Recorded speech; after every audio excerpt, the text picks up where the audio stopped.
Hello there and welcome once again. This is Third Eye Africa TV and the program is Democracy in Action. Like the later sage, the political sage will say, MKO Abiola, Nigeria on the move again. 2027, we are not stagnant. We are moving.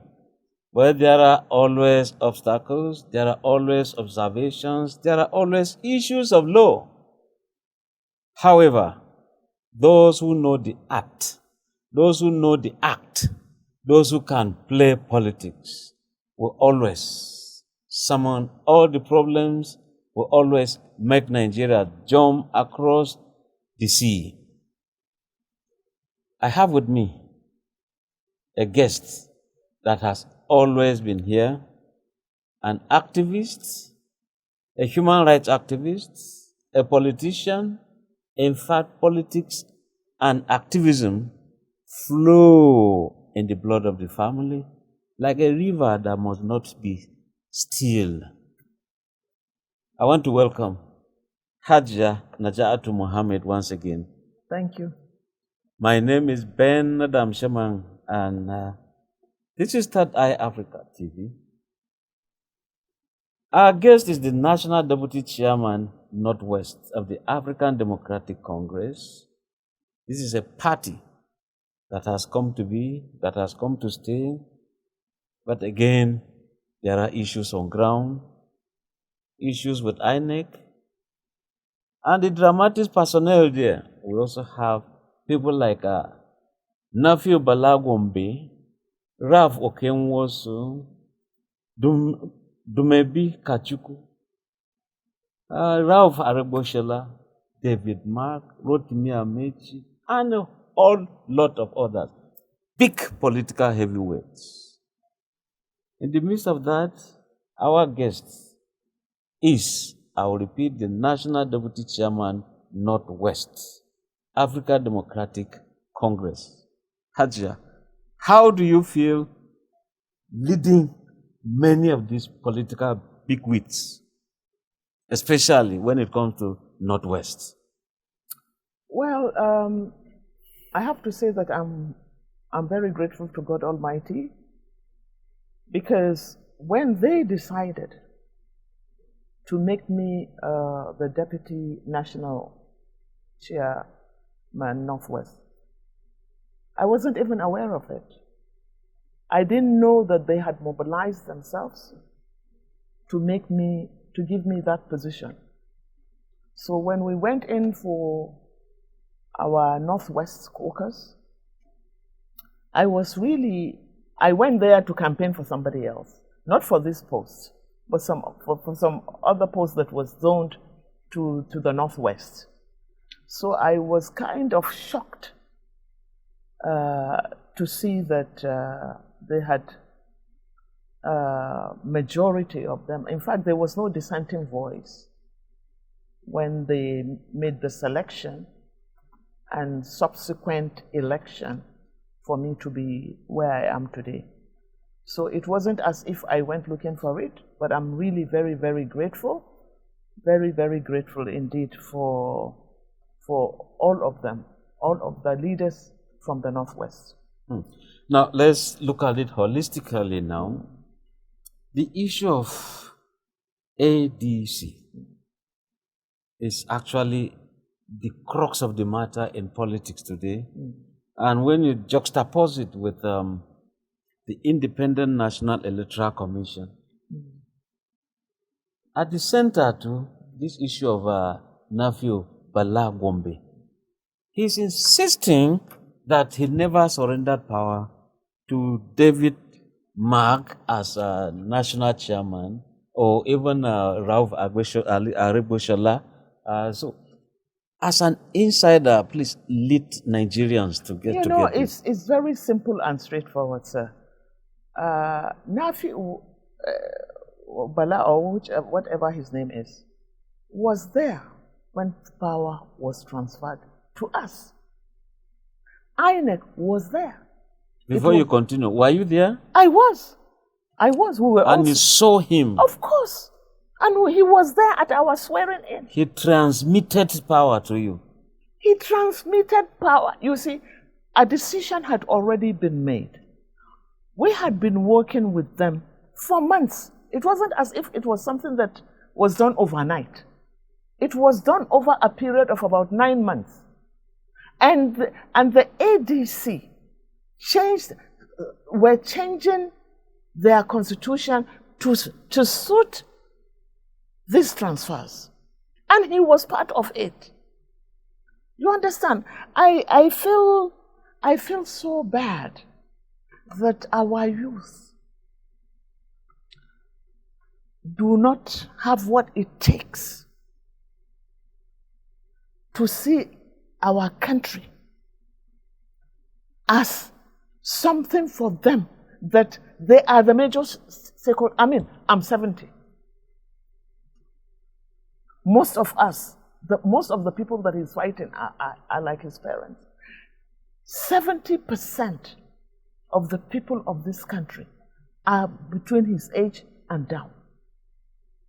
So if this is what he wants to do for his generation and the generation yet unborn, it's really unfortunate. He was there. INEC was there. Everything was endorsed by INEC. So, they made a U-turn because obviously he's just a pawn. He's being used by the APC. There's no doubt about that. So you smell a rat? There's no smell, it's obvious. I mean, who is here to take this stance without the backing of government? But you see, when you plot, and God also is plotting, whatever they are doing is coming out positive for us. Because before this nephew of a guy came up, people were not, the tempo through which people were flocking into the ADC was not as fast as it is today. You see, after this thing, it's as if people are now saying, oh, okay, so this is it. Okay, we're all going to ADC. The government started by blackmail. Everybody was afraid of going to ADC because they will be locked up by the EFCC. Then came courageous Nasir El-Rufai. Nasir El-Rufai knew from Cairo that once he steps his foot into Nigeria, he will be locked up. And he said it. He says, I know that I will be locked up. He came in spite of that. So after that is that Nasir broke the jinx, that no one is even afraid of the EFCC any longer. They did that to him. They are doing it to Malemi. They have done it to Tampa. And you see, the question that Nigerians are asking is that, is the opposition the only ones that have criminal from Tinubu down? Akpabio, all of them have charges, one charge or the other with the EFCC. Why are they not being charged? You see, as far as I'm concerned. But some people will say they might be having some of these charges, but that they are also being kept in abeyance, waiting for a time to Why hit. should it be? Why wait? Why wait? What purpose are they serving? Why wait? Maybe the tide sometimes changes. No. The days of Obasanjo, they said, oh, you are dealing with opposition. Now, PDP is gone, APC is on ground, and of course, they're also hitting. You see, African politicians, unfortunately, only few of them have scruples. The African mentality vis-a-vis politics and opposition is so screwed up such that they believe, the only thing they believe is the use of brute force. If you look at this government, when they say that Tinubu is a strategist, I say no. There's nothing strategic about brute force. That is the only thing he uses. He has the control of the central bank. He has the control of the police. He has the control of the military. In fact, they are his aides, his former. He cannot even trust anybody. But it has to be his personal aide to put in a position heading instruments of coercion. So the security of this country has been totally compromised. For him, not just for his security, no, but to perpetuate himself in power. He owns the courts. He owns the legislature. It's as if there is no other arm of government but the presidential arm of government. So you see what Tinubu does not understand, and his so-called followers, is that Tinubu is not just destroying the opposition. We are only a handful. It's a total destruction of the country. When you destroy the institutions of any country, then you have lost the country. Because what keeps a country in place are these institutions, e.g., the legislature, the banks, the security apparatus, more than anyone else. And most especially the judiciary. Even at the judiciary, they are his hired men or women. He cannot even trust anyone except those that he has a personal relationship with. So it's not about us. It's not about the destruction of ADC. It's about the destruction of the Federal Republic of Nigeria. Because it cannot hold. Without these institutions, you cannot keep a country. So what happens when you have balkanized and bastardized everyone, and everything? Then what next? Look, even if he slaughters the whole lot of us, there should still be a country, but there will not be a country without these institutions, which have been bastardized and been broken. That is the point. Now, okay, let's still go back to your party, which, when you're talking of people of substance, the pillars of which you are one. Now, how does ADC come out of this? Some will say lock jam, some will say jam lock. There is an obstacle. If some people, like Bala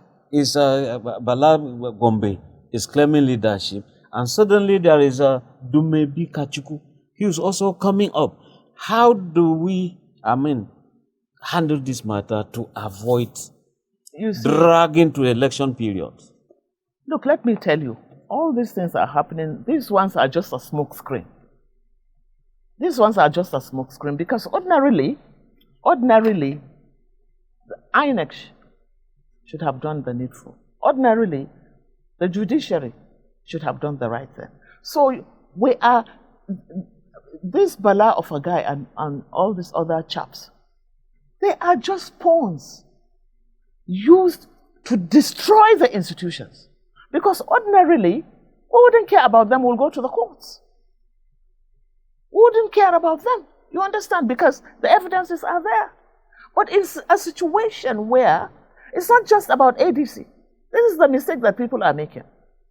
It's not just about the ADC. ADC will come and go. APC will come and go. Tinubu will come and go.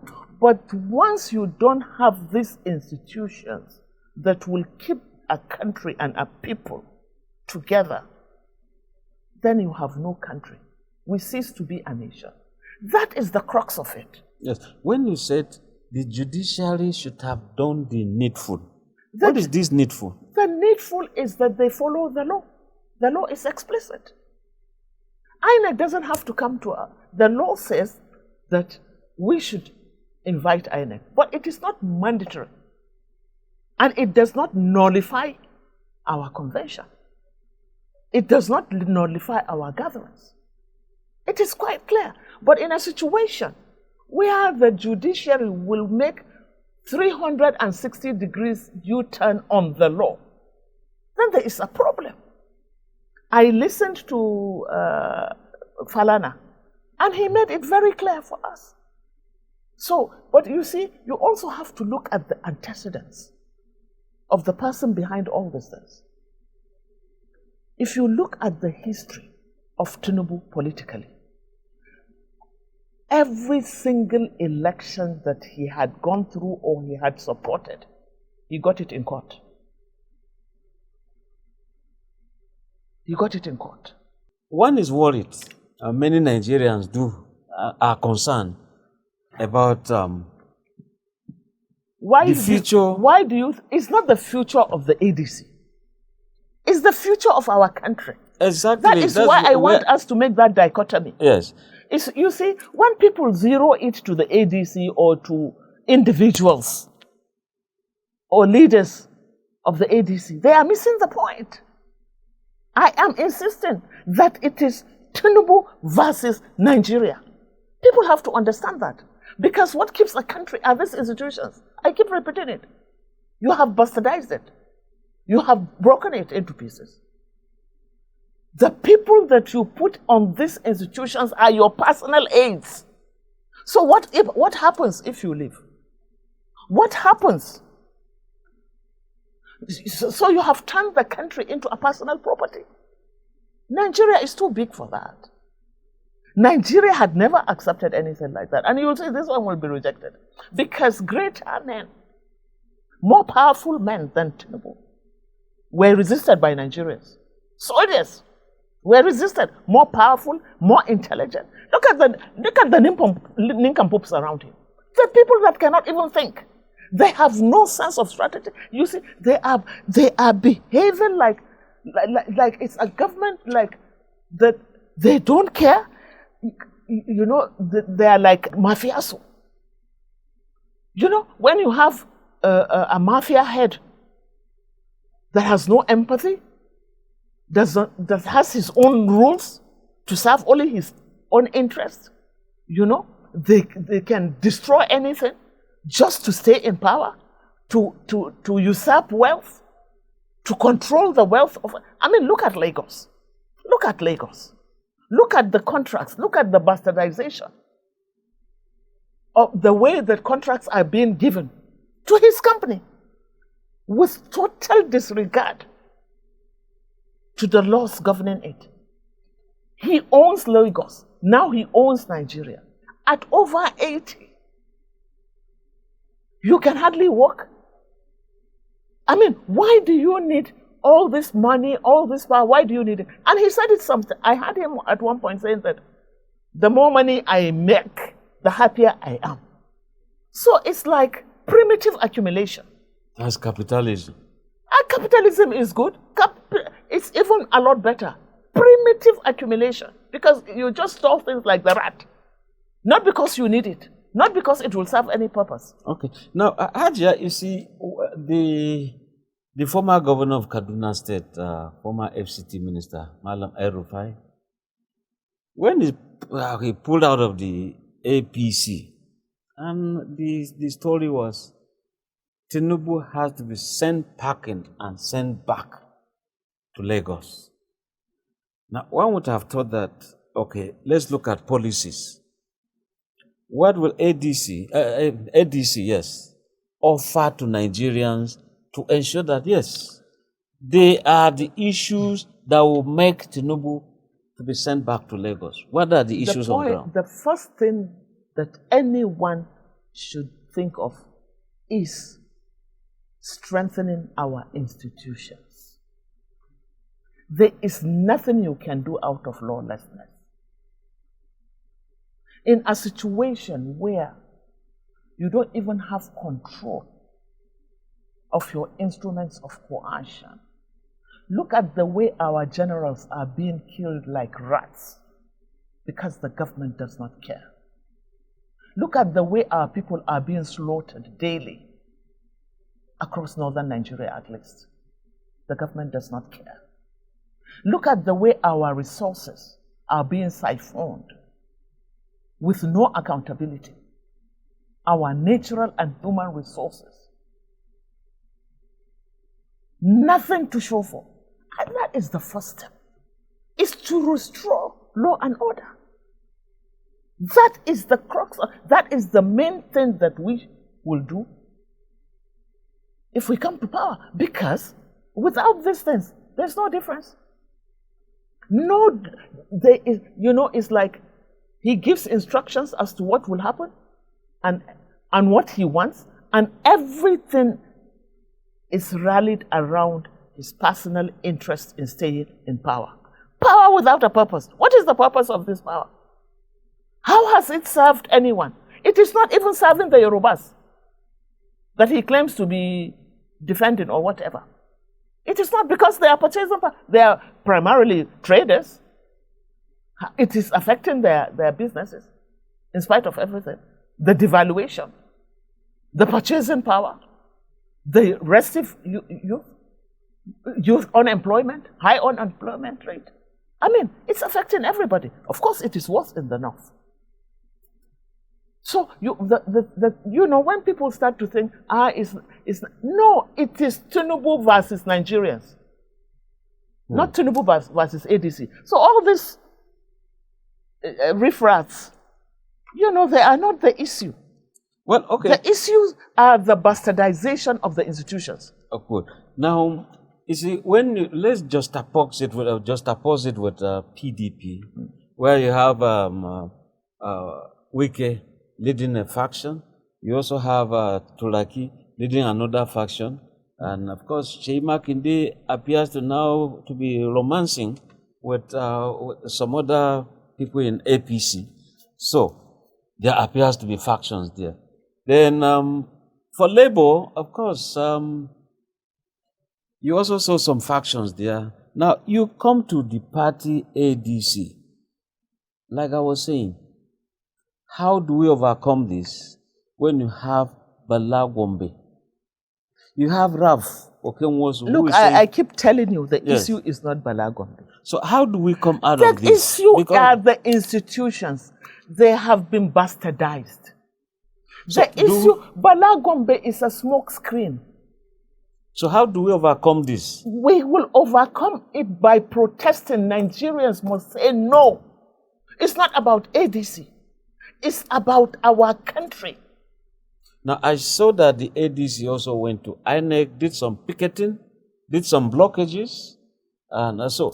You see, most of the people that demonstrated, of course, the demonstration was led by leaders from the ADC. But most of the people that were there were not members of the ADC. People are seeing it vividly that we are losing our country.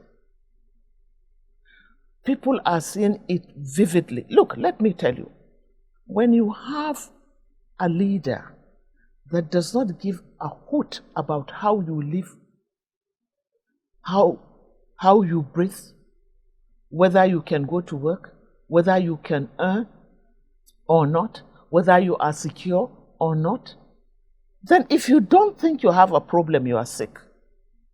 You must be mentally sick. If you don't think of how do I pay my school fees, where are even the schools?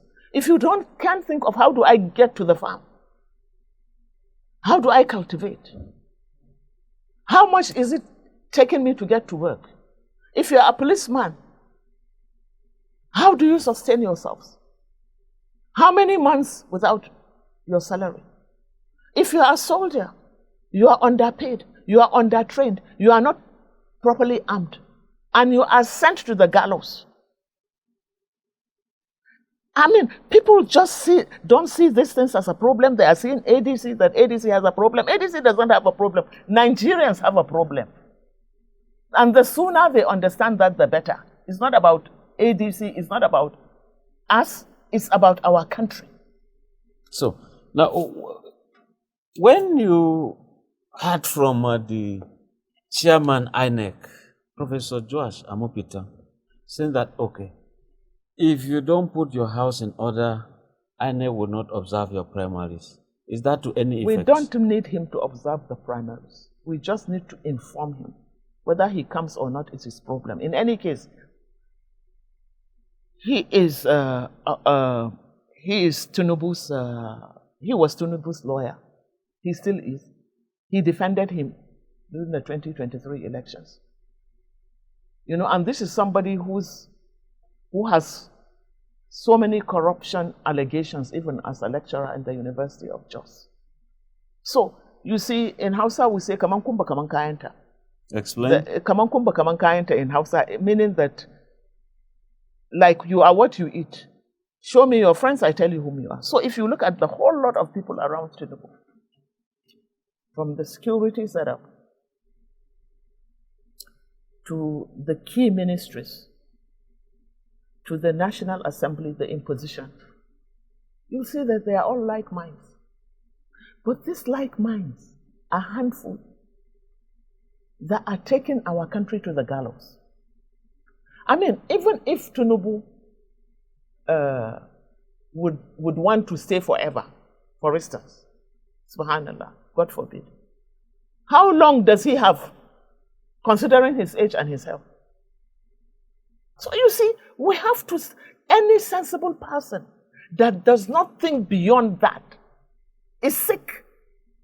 For how long will you be, will you make yourself, I don't know the word in English, unfortunately. I mean, like, it's a sycophantic country. Bootlickers, as Trump will say, as licking my ass. This is exactly what this handful of people are doing around him, and they are lying to him. They are lying to him. They can't deliver. They can't deliver. So who will save Nigeria from this? Nigerians will save themselves. How? I just did it. I just told you. You look at 1966. Nigerians rose. Look at the Iran Sea. Nigerians rose. Look at Babangida. Nigerians rose. Look at Abacha. Nigerians rose. Look at Obasanjo's third term. Nigerians rose. Nigerians will rise. They are rising. Now, we are hearing from the grapevine that the American government is also inviting one of the key officers of ADC, former Vice President Atiku Abubakar, for some talks. What's your comment on that? Well, it's a good omen. It's a good omen in the sense that America has the ability, if they so want, because they did it during the time of Jonathan. If you remember, Obasanjo came out one time to tell Jonathan publicly that if you lose and insist that you will stay, you'll get the Bagbo way. Obasanjo, what is the Bagbo way? Bagbo was president of Cote d'Ivoire. And when he lost and refused to go, the French handcuffed him and took him out of the country. So that was why Jonathan had to capitulate when Orubebe was doing that nonsense. You understand? So if America truly wants to help, wants to put this democracy, well, we can't call it democracy now because what we are facing, you can't have a democracy without institutions. When institutions have been broken, you can't. So, but if they really want to help, they can, and they will. But must it take foreign people, like you're talking about Laurent Gbagbo of Ivory Coast, yes, talking of no, I'm just Jonathan. giving you one example. Yes. You understand? You asked me. American, No. You asked me, well, who else? As far as that kind of action is concerned. But the main people that will do the main fighting are Nigerians. It is our country, it is our right. So we should trust the politicians to do it. It is not just the politicians. How many politicians do you have, sir? But they have to take the lead, probably. I know. And that is exactly what we are doing. I know, because you need to mobilize the people. People know their rights in Nigeria. Nigerians are not stupid. Nigeria is not Cameroons. Nigeria is not Benin, where you have somebody that stays there till he dies. You can't. We can't tolerate that. We didn't even tolerate soldiers. Nigerians are not idiots. We'll fight it. We'll slink it out. You'll see. No. And let me tell you, I'm so hopeful because you can see how rattled Tinubu and his cahoots are. They are so rattled. Rattled in the sense that, I mean, you have 31 or 32 governors in making. And you still have no confidence. You have the central bank. All the monies of the country are in your pocket. Even in the security sector, you have to take not only your tribesmen, but your henchmen, your personal aides.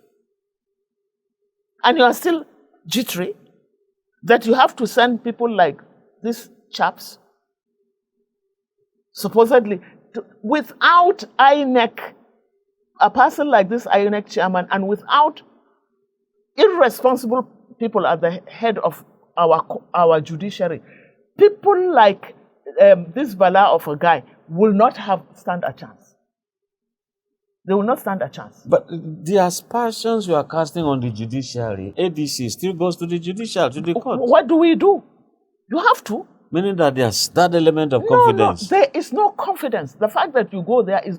This is what I'm telling you. No matter how bad and broken it is, you still have to go there. Because if we don't, it will be anarchical. And that is what we are trying to contain.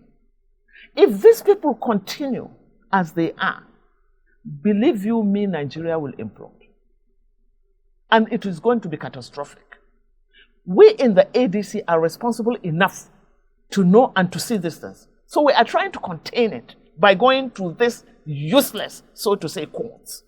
So that at least you are putting a brake on the tempo and the anger of a total breakdown of law and order. Now, the adjectives you are using on the judiciary, now, if, I'm saying if, because I don't know, supposing ADC forms the government, I mean, how will you now describe... You have to overhaul the judiciary, the police, all these institutions must be overhauled, otherwise we'll not have a country.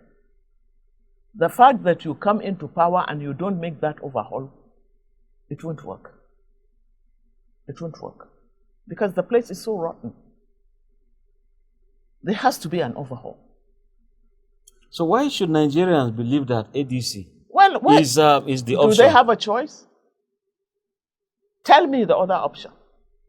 You have to tell the No, viewers. That is why I'm telling you. There is no option. ADC is the only option. It's either ADC or total chaos. Because what these people are doing in the APC cannot be sustained. Something will give. How do you define the chaos you're talking about? Look, let me tell you. You cannot push a people. Don't look at it from a point of view of politicians, ADC, government. Look at it holistically. Government is not something that is abstract. It's something that has to do with the lives of people, the day-to-day running of the lives of people in an organized manner. That is the meaning of government. So when you cannot even organize people in such a way that you can defend, you can protect their lives, they are in perpetual fear of being slaughtered daily. As we are talking now, people are being killed, one place or the other in northern Nigeria. So when you have people like this, forget about Abuja. I'm from Kano. Even in Kano, where it's supposed to be relatively peaceful, people are getting overwhelmed by what we call Endaba and Kwachamaya.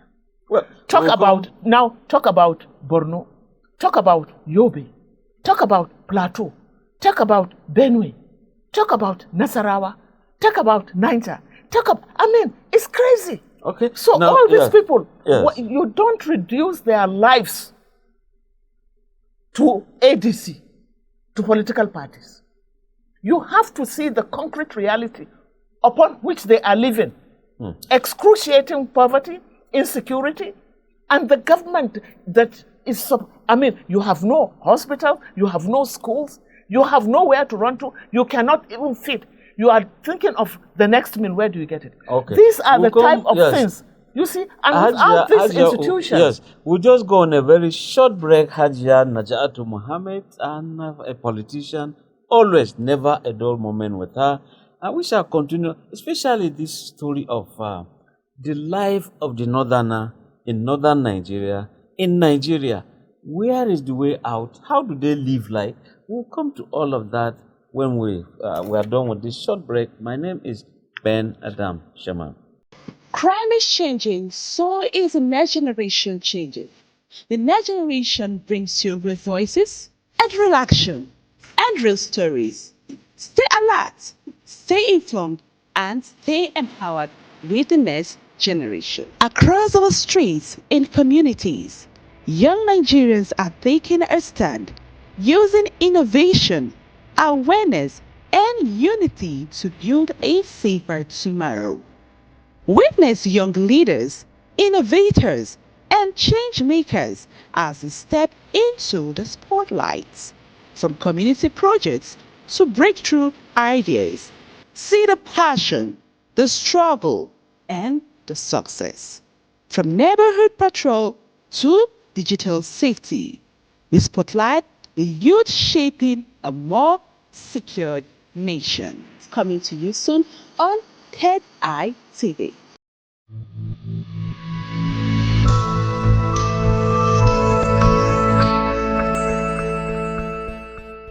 Welcome back. Of course, our guest still remains Hajiya Naja Muhammed. Now, let us look at, before we went on break, of course, you were pouring fire. I mean, you were vomiting the fact that, look, the North is just not getting it.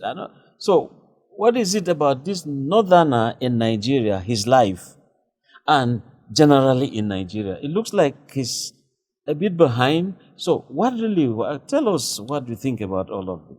Let me tell you, a part of our problems, and I would say most of our problems, are caused by northerners themselves.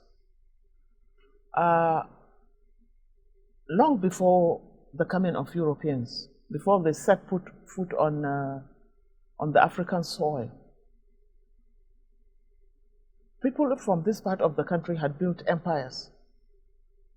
The Songhai Empire, all the way from Tombuktu to Katsina.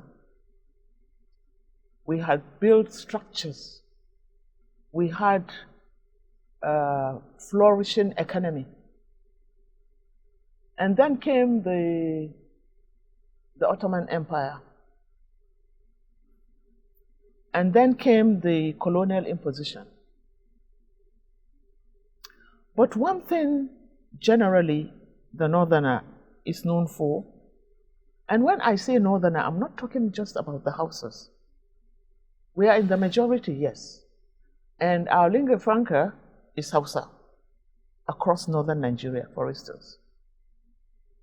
Everyone seems to speak Hausa, whether you're Hausa or not. In fact, the southerner generally does not know the difference between a Birom and a Hausa man, or between even the Fulani and a Hausa man. So I consider us the same. But there was one thing that was common to us. If you look at, we had people of such patriotism and integrity, even of recent history. I mean, great men, we have great men like the T.Y. Danjumas. We had great men like the Sedonas that were passionate about the North. We had great men like Abacha, who was passionate, not just about the North. A lot of them were also passionate about the country. But all of a sudden, the younger generation, especially my generation, of 70s down, that were produced by that generation, became exceptionally selfish and self-centered. It is during when my generation have taken over the reins of power in northern Nigeria that you find the collapse of education. And then when we used to produce, but as a result of contracts, people left production for consumption. our institutions economically started to collapse.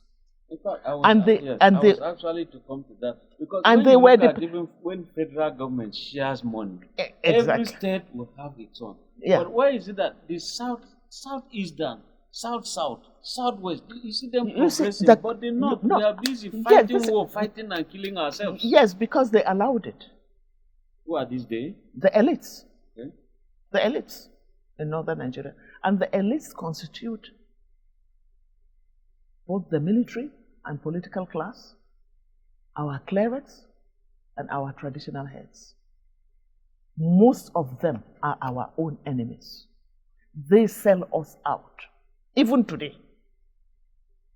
They sell us out for peanuts. They are our problem. Our cotton farms gone, Yes, textiles gone, everything. farmland. They- Abiola from Yes, Abeokuta was yes, busy farming in Anadama, yes. Adama. But What went wrong? what went wrong is that they now go after what they get from government rather than production because it's fast money, fast theft. This is the truth. The railway is gone. Everything is gone because they don't care. But they don't care for so long as they get what they can put in their pockets. And then not just that, but you find out that before, the best crop, think of the Sunday Awonis of blessed memory. Think of these people. There was no difference between us. But when they started being corrupt, they started to degenerate. They became self-centered. And then they lost everything. Not just that they lost everything, but they continued to want to hold on to power for selfish interest. And then, when it comes, it's not about looting, it's about sharing the loot. That is when they started this Christian, Muslim, Fulani, Hausa. It's all a lie. And now we were having these unity schools. I know. Everything just I know. You, Yeah. So what I'm trying to say is like that like in Kaduna State, you pack people from southern Kaduna, send them to Katsina areas. People from Katsina area, you send them to southern. That unity of purpose. yeah, but everything but gone. but it's created by the elites for their own selfish interest, and then they continue to produce uneducated youth. Total collapse of education. Because when you educate a person, you cannot exploit that person. So you have to keep the mass majority of northerners blind. And that's where we have after-school Exactly. syndrome in millions. In millions. What you have in the north is more than population in I some know. states in southern. I know. I know. In I know. south. I know. So today, what you have, even Tinubu's hangers on, are mostly this kind of people. They don't care about the north. They don't care. But They are a why is the handful. north not caring about itself? This is the point I'm trying to make. Because those that have taken over, this generation that have taken over, you understand, have become so corrupt. We never were corrupt. We used to have honor. But we have no honor anymore. And you will see, blind people are now ruling over us. You know what I mean by that? Just look at the caliber of senators you have, the caliber of governors you have. There are people that are not even educated, half-baked. There are people that cannot even read. Okay, even look at this chap that the government is trying to say that he's ADC. He can't even read. You can find senators in the House of Reps, they can't even read. There's a governor, look at the governor of Sokoto, he can't read. He can't read in English. So, how do you expect a mango tree to produce oranges? But one would have thought that people like Buhari would have done some corrections. Please, let's not talk of Buhari. He's dead and gone because he was... No, talking of the regime, the government. No, it was a disaster. Buhari's regime was one of the things that crippled the North. And unfortunately, these northerners brought Tinubu. But see how he is paying us back. Over 63% of his so-called votes came from the North. But what is the North getting from him? Killings, slaughter, theft of our mineral resources, unaccounted for, lithium, gold, blue diamonds, oil, cobalt, zinc, everything under the earth we have in northern Nigeria. But the government is not even officially exploiting it. So the insecurity you're talking about, at the point the government felt, okay, America, come give us some technical support. What's your take on that? How can okay, since he brought the Americans, has the security gone better or worse? It has gone worse. Which technical advice? Are they training your people? What is happening? What does it even mean? Nobody knows. Everything is shrouded in secrecy. It took some time before they knew that America had bombed. In fact, even the government was shocked that America bombed a place in Sokoto. The government was not even aware. And once, no. Well, they had to, because they had to save face. But you could see they were shocked. You could see they were shocked. And then even Tinubu's wife is not helping. She came out to say that they should continue to bomb Northerners. What have we done to you that we should be? Are we not part of the country? Was it in a general term like that? Bomb Northerners? Yes, that is what she said. To fight insecurity. How do you fight insecurity? By bombing people? Carpet bombing? And how has it helped? No, and look, let me tell you, any country that allows foreign soldiers in their country have lost their sovereignty. This is the reality. Nigeria tried it. We tried it severally. You understand? If you look at 1960, the British Anglo-Nigerian defense in 1960, it was repelled by 1962 because of the pressure from Nigerians. And then there was 1976. We remember what Murtala said: Africa has come of age. That led exactly. That led to his assassination. And then 2001, Nigeria and America there was an agreement between Nigeria and America in 2001, which was they said bilateral or whatever in military. What happened? The Senate voted against it. But what you have now is that Tinubu had made a security agreement with Israel, and he had made another one, which we are not very sure of, with the Americans. The point is this: if you make a security agreement with Israel, for instance, Israel is not known for giving anybody security. Israel is known primarily for assassinations, carpet bombing, and land grabbing. That is what Israel is known for. So but what can the president do it without recourse to law? Well, he is doing it. Which you don't have a national assembly. They don't exist. They don't exist. But one would have thought that this was No. It should be, but it is not. You don't have a national assembly. I don't even want to think of them because they give us heartache. They don't exist. Now, you are the national deputy chairman of the African Democratic Congress. Now, by way of assignment, for example, what will you, for example, want if you were to address the governors? If you are Which to address governors? Ministers who are in government, if you are to, how to pull out the northern part of this country from the woods? What's your assignment today? Look, sir, it's not as if they don't know. It's not as if they don't know what their responsibilities are. The truth is that they don't care. They are only interested in their personal entrenchment as governors to serve themselves, not the people that are supposed to be governing. So there's nothing you tell them. There's nothing you can tell them. And they are all waiting for Tinubu to give them directions. And Tinubu is waiting for them to deliver him. You understand? So Nigeria is at the edge of the cliff. And it's really very unfortunate because you don't have anybody to look up to.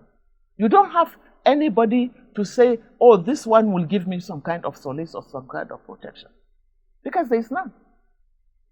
Everything begins and ends with Mr. Tinubu. Now, let's look at this issue of autonomy, financial autonomy for local governments. Led President Buhari had to go to the Supreme Court as court of first instance. He said, look, adjudicating this matter. Let the money meant for local governments go straight to local governments. Tinubu came the same. But the governors are still grabbing and holding on to this. I mean, how do we come out of this? Because your institutions are weak and useless. But the institutions like the judiciary all rule. Even if they rule, wrong. Look, when you rule and you cannot enforce it, of what use is it? You have ruled. Do you feel that the local governments are just? But of course, they asked. But this is what is still happening. This is what is still happening. Nothing has changed. Nothing has changed. Because from your background as a politician, you are pro grassroots. The masses. I know. Look, there is a difference between what you want, what you hope for, and what is concretely on the ground. There's a difference between what is wrong and aspiring to make it right. Until and unless you hold the power, we have to continue to agitate for justice. And this is what we are doing. This is what I'm doing. We can't, because the fight for justice, like I keep saying, it's eternal. Because human beings are by nature rebellious. They are forced into doing the right thing by law enforcement. In a situation where you don't even have the law enforcement, what do you do?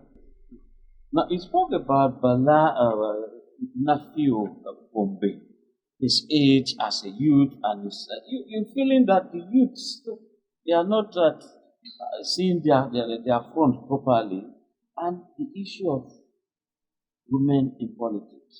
You are, all the while you've been in politics. So, where are the women when it comes to ABC? By our constitution,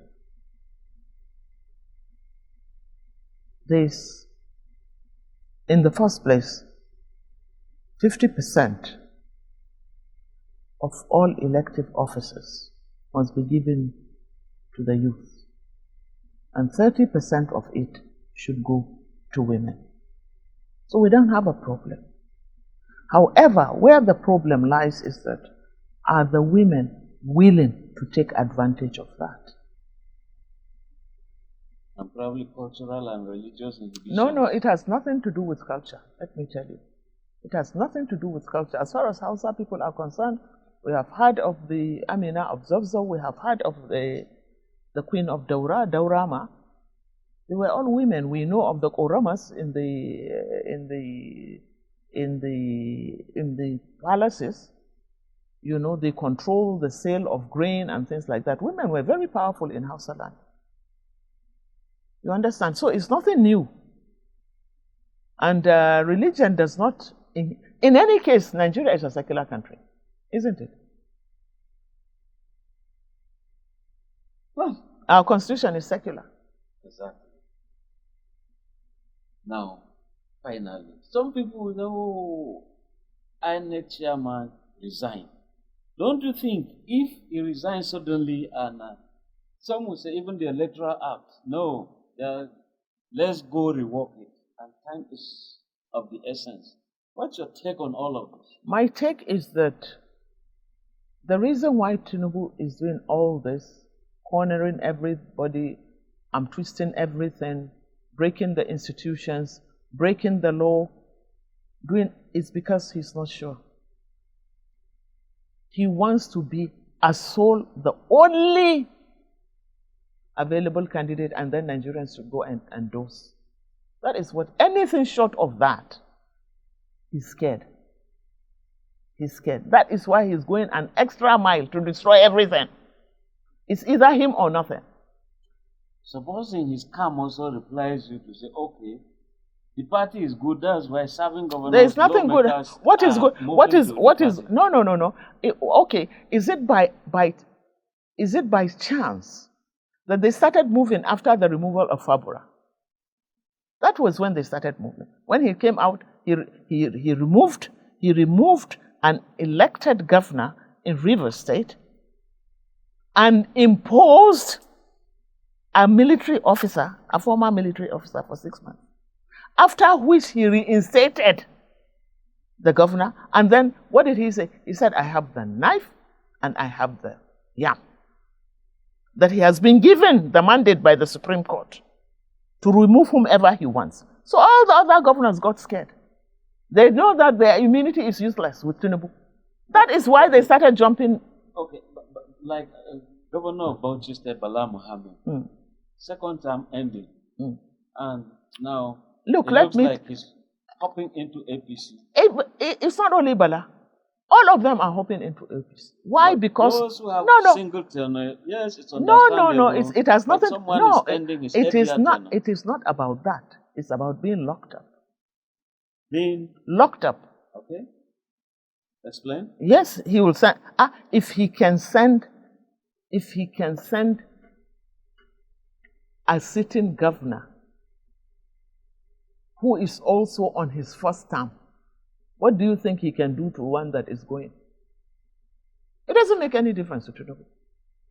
You have to do what he wants. You must be seen to be helping him to perpetuate himself in power, or you will go to the gallows. But in all of this, you have a hope for Nigeria? Yes, very much so. Good. Let me tell you, if you lose hope in life, then you might as well go and bury yourself in your grave. It's hope that keeps us going.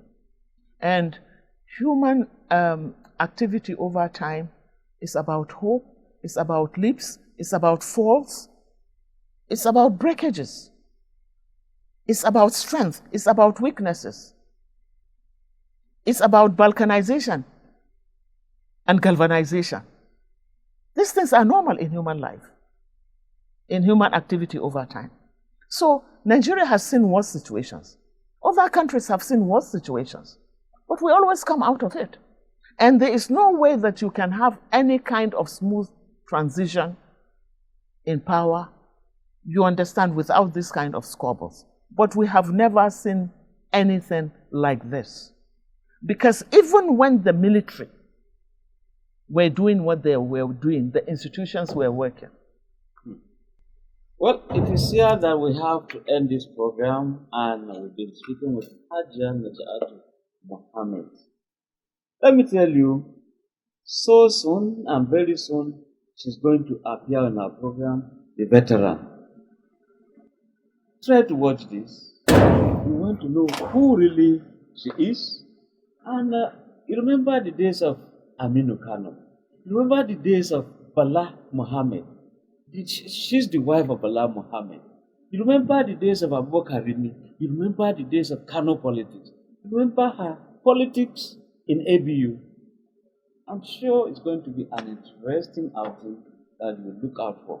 Sure. My name is Ben Adam Somantu. We'll meet again. This is Third Eye Africa TV. The program is Democracy in Action. And Hajiya, I want to thank you for always honoring our invitation. Thank you so much. And like we say, proudly Nigeria. Yeah. Can we have that? Absolutely. Thank you very much. Thank you. Proudly Nigerian. Absolutely. Thank you so much. Thank you.